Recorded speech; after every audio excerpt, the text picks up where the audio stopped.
नमस्कार। मैं Ganesh Narayan Sharma, assistant professor इतिहास, राजकीय महाविद्यालय फागी। प्यारे विद्यार्थियों, राजकीय महाविद्यालय फागी के यूट्यूब चैनल पर आप सभी का स्वागत है। प्यारे विद्यार्थियों, इतिहास विषय को अपने उच्च अध्ययन का क्षेत्र बनाने वाले विद्यार्थियों के लिए ये आवश्यक है कि वो जाने इतिहास क्या है। विद्यार्थियों, इतिहास शब्द इति प्लस है प्लस आस, इन तीन शब्दों से मिलकर बना है। इति अर्थात आज से पहले, है अर्थात निश्चित रूप से, और आज से तात्पर्य है जो घटित हो चुका है। अर्थात मानव जीवन की विकास यात्रा में मानव के उद्भव से लेकर वर्तमान तक सामाजिक, धार्मिक, आर्थिक, राजनीतिक, वैज्ञानिक आदि क्षेत्रों में जो घटनाएं घटित हो चुकी है उनका क्रमबद्ध अध्ययन ही इतिहास है। प्यारे विद्यार्थियों, इतिहास विषय का क्षेत्र बहुत विस्तृत है। लगभग सभी विषयों को ये अपने अंदर समाहित कर लेता है। इतिहास के महत्व की अगर बात की जाए तो विद्वानों ने इतिहास पर ही किसी देश का भविष्य निर्भर करता है ये माना है। प्रसिद्ध विद्वान बेकन के अनुसार इतिहास व्यक्ति को बुद्धिमान बनाता है, अर्थात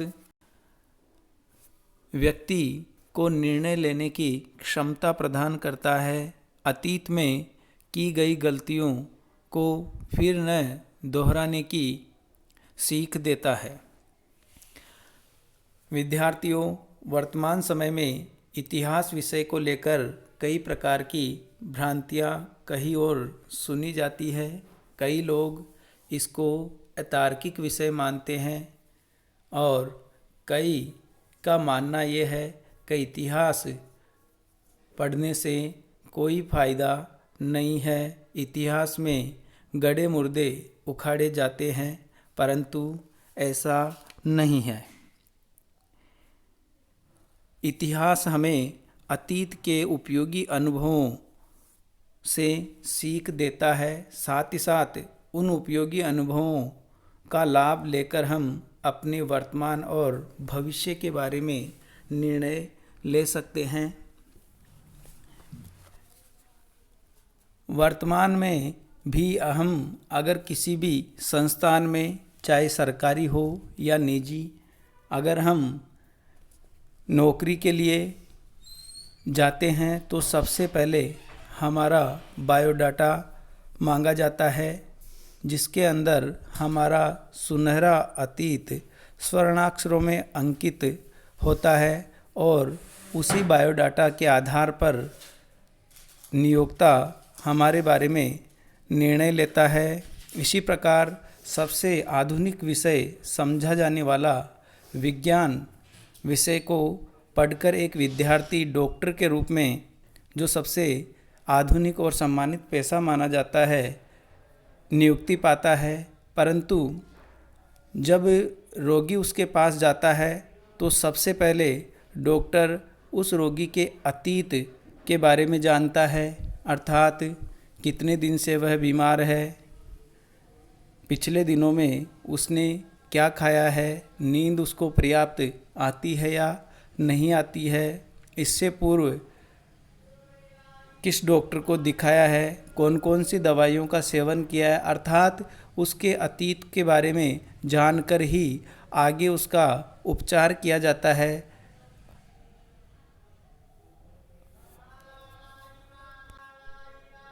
उसके अतीत को जाने बगैर बेहतर उपचार करना उसके लिए भी संभव नहीं है। इसलिए इतिहास विषय का अपना महत्व है और हम लोगों को इन भ्रांतियों से दूर रहते हुए इतिहास विषय का अध्ययन करना चाहिए और अपने कैरियर को नई ऊंचाइयां इसके द्वारा दी जा सकती है। आज हम बीए पार्ट प्रथम के प्रथम पेपर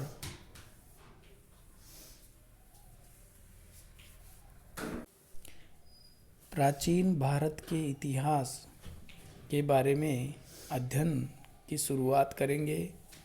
आज हम प्राचीन भारतीय इतिहास के प्रमुख स्रोतों के ऊपर चर्चा करेंगे। प्यारे विद्यार्थियों, प्राचीन भारतीय इतिहास के स्रोतों को मुख्य रूप से दो भागों में बांटा जा सकता है। प्रथम पुरातात्विक स्रोत और दूसरा साहित्यिक स्रोत। पुरातात्विक स्रोतों में हम अभिलेख, सिक्के, भग्नावशेष, उस समय के लोगों के द्वारा प्रयुक्त वस्तुओं, उपकरणों आदि के बारे में अध्ययन करते हैं। वहीं साहित्यिक स्रोतों में हम धार्मिक साहित्य, लौकिक साहित्य और विदेशी यात्राओं के विवरण से प्राप्त जानकारी के बारे में बात करेंगे। सर्वप्रथम पुरातात्विक स्रोत।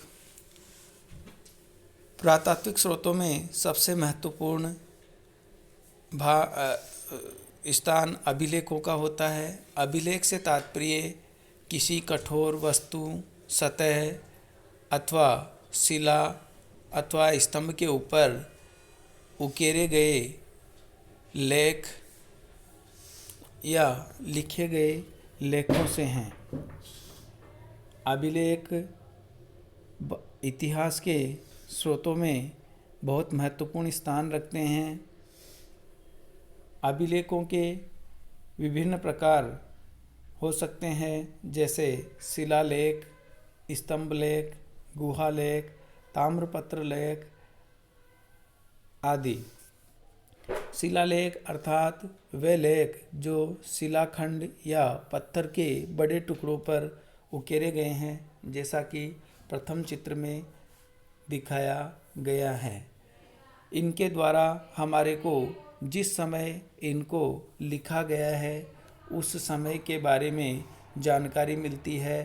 किस समय उस शिलालेख को लिखवाया गया है, किसने उसको लिखवाया है, कौन सी लिपि और भाषा का प्रयोग उसके अंदर किया गया है और साथ ही साथ किस विशेष अवसर पे उसको लिखवाया गया है आदि जानकारियाँ हमारे को उन शिलालेखों के द्वारा प्राप्त होती है।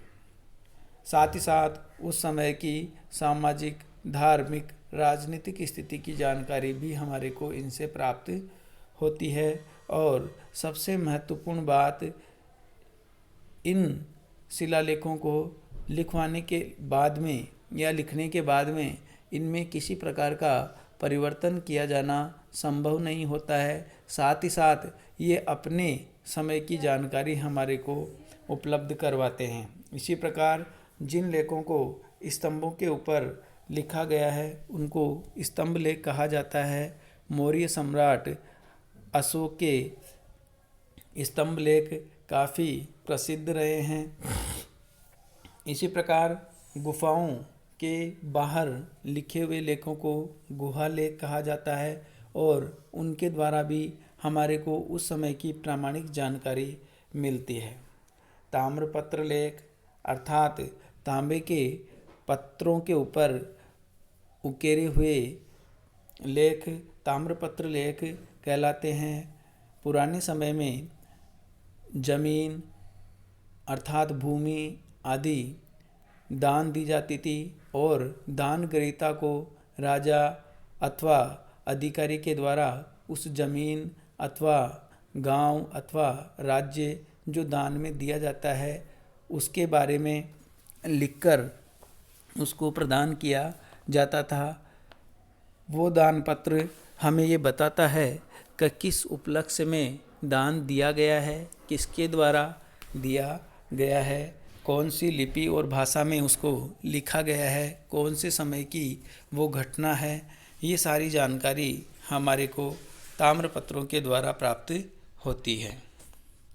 इसी प्रकार सिक्के भी पुरातात्विक स्रोतों के अंदर गिने जाते हैं और सिक्कों के द्वारा भी हमारे को बहुत सारी जानकारी उस समय की मिलती है।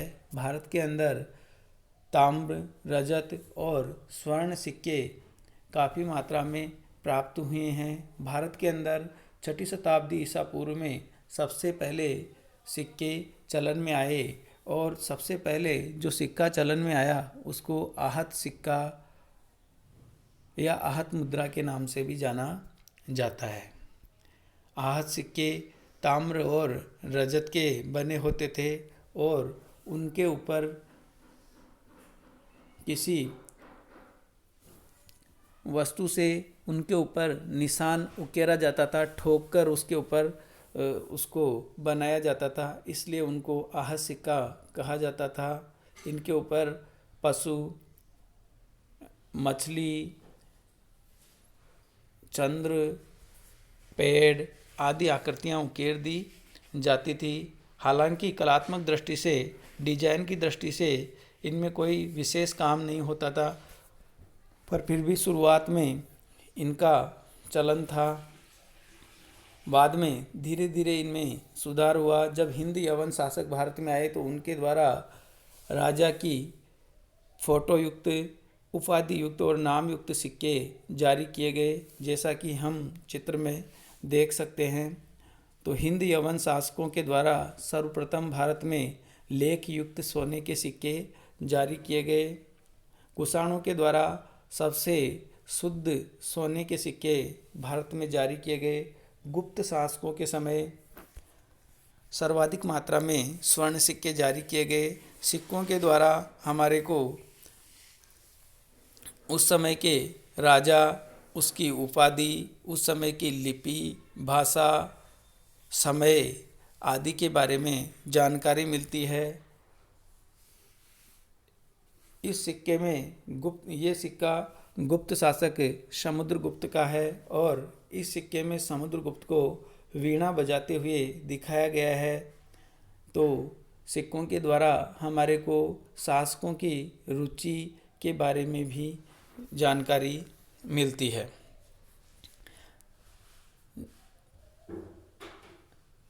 अभी वर्तमान में प्रचलित सिक्कों की अगर बात की जाए तो इस प्रकार के सिक्के प्रचलन में हैं। उनके ऊपर राष्ट्रीय चिन्ह बना होता है और सिक्के का मूल्य है वो भी अंकित होता है। साथ ही साथ उसका हिंदी में जैसे देश का नाम और हिंदी और इंग्लिश दोनों में लिखा हुआ है। इससे पता चलता है कि भारत में या भारत के लोग हिंदी और अंग्रेजी दोनों भाषाओं का ज्ञान रखते थे, दोनों भाषाओं का प्रचलन था। साथ ही साथ ये चिन्ह, राष्ट्रीय चिन्ह हमारे को ये दिखाता है कि भारत में मूर्तिकला के बारे में भी काफ़ी प्रगति उस समय तक हो चुकी थी। साथ ही साथ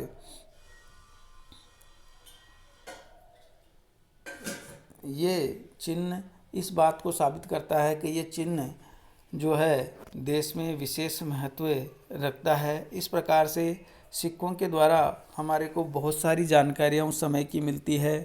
सिक्कों की बनावट से कला के क्षेत्र के बारे में जानकारी प्राप्त होती है। साथ ही साथ सिक्के जिन जिन क्षेत्रों से प्राप्त हुए हैं उनसे राजा विशेष के क्षेत्र के बारे में जानकारी प्राप्त होती है। व्यापारिक समृद्धि के बारे में ज्ञान होता है। सिक्कों में प्रयुक्त धातु में अगर मिलावट नहीं है और बहुमूल्य धातुओं के सिक्के जैसे स्वर्ण और रजत के सिक्के अगर किसी समय विशेष में प्रचलन में रहते हैं तो इससे हमारे को ये पता चलता है कि उस समय आर्थिक समृद्धि का युग रहा होगा।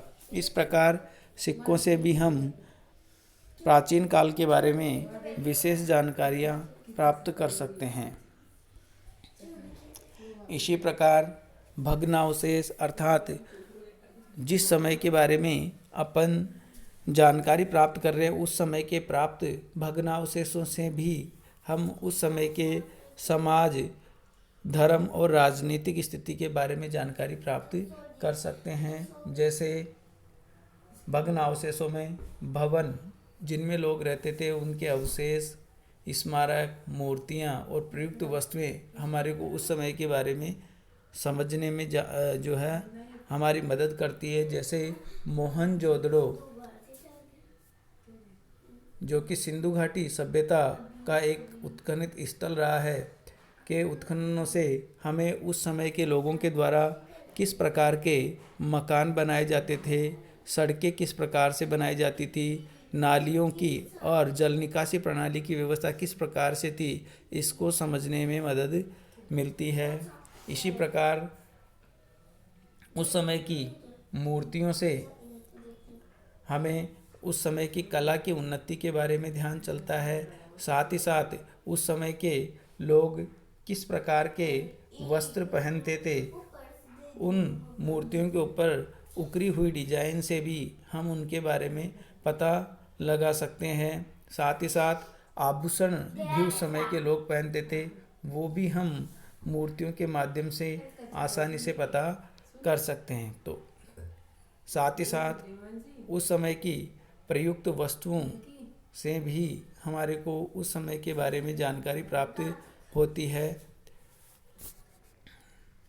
तो इस प्रकार पुरातात्विक सामग्री हमारे को उस समय के इतिहास को जानने और समझने में बहुत ही महत्वपूर्ण और उपयोगी होती है।